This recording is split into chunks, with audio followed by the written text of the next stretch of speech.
Assalamualaikum warahmatullahi wabarakatuh. Selamat malam. Di sini saya akan mempresentasikan tentang tugas yang keempat, yaitu konkurensi. Next.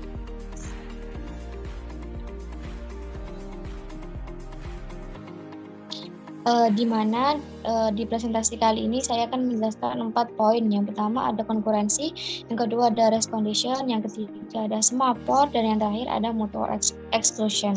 Next. Di sini saya akan memperkenalkan terlebih dahulu.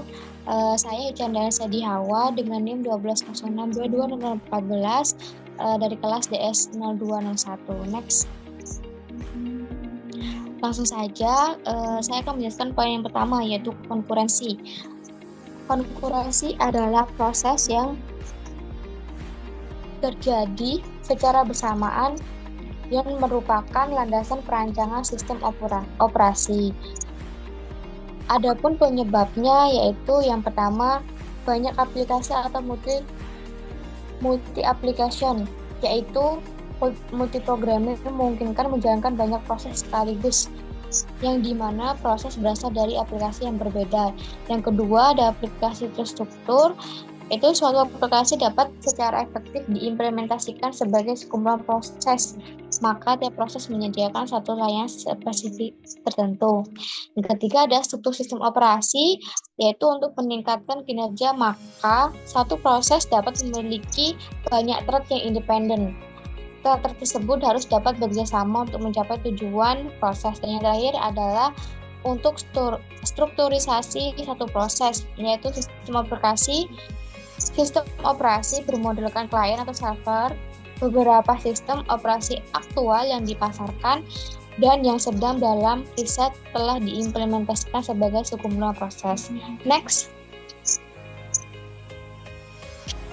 Contohnya yaitu yang pertama ada multitasking, yaitu misalnya ada pengguna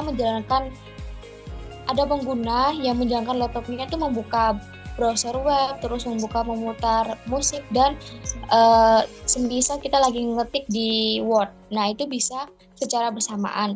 Yang kedua ada interrupt handling, yaitu selagi pengguna mengetik di keyboard atau mengetik di Word misal, dan bisa juga pengguna itu menonton video. Next. Poin yang kedua yaitu race condition.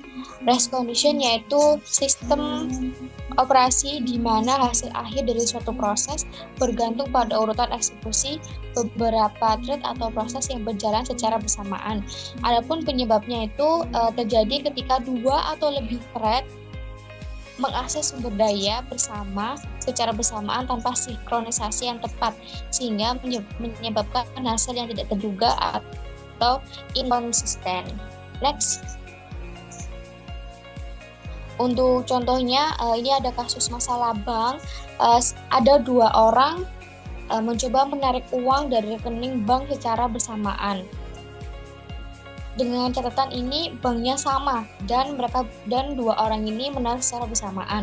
Nah, jika sistem tidak mengolah proses dengan benar, maka saldo 2 orang tersebut itu bisa saja menjadi negatif, padahal seharusnya transaksinya ditolak. Next. Poin ketiga yaitu semaphore. Semaphore sendiri adalah mekanisme sinkronisasi dalam sistem operasi yang digunakan untuk mengelola akses ke sumber daya bersama atau yang disebut shared resource oleh beberapa proses atau thread secara bersamaan, yang berguna untuk menghindari race condition dan masalah konkurensi lainnya. Untuk penyebabnya itu salah satunya yaitu namanya deadlock. Deadlock itu 2 atau lebih proses saling menunggu sumber daya yang dikunci oleh yang lain sehingga tidak bisa melanjutkan. Next. Contohnya ada prinsip mutual exclusion, yaitu di mana 2 buah thread atau proses yang sedang berjalan bersamaan. Di samping ini ada gambarnya, yaitu yang pertama itu dua buah thread yang sedang berjalan bersamaan. Yang gambar kedua itu thread A dan B mengakses variabel yang sama, yaitu count, sehingga thread A dan B harus berjalan satu-satu. Untuk itu digunakan semapur mutex yang berupa binary semapur dengan nilai awal 1. Next. Yang terakhir yaitu ada mutual exclusion, yaitu konsep dalam sistem operasi yang memastikan bahwa hanya satu proses atau thread yang dapat mengakses sumber daya bersama atau critical section pada satu waktu. Penyebabnya sendiri itu adanya kurang mekanisme sinkronisasi di mana tidak ada mekanisme seperti mutex atau semapur, sehingga beberapa proses dapat mengakses sumber daya secara bersamaan. Next. Untuk contohnya sendiri itu dalam sehari-hari yaitu penggunaan printer. Nah, printer ini hanya bisa diakses atau digunakan pada satu proses saja dan tidak bisa digunakan secara bersamaan. Maka sumber daya ini disebut dengan sumber daya kritis. Next. Baik, itu presentasi dari saya. Saya akhiri. Wassalamualaikum warahmatullahi wabarakatuh. Terima kasih.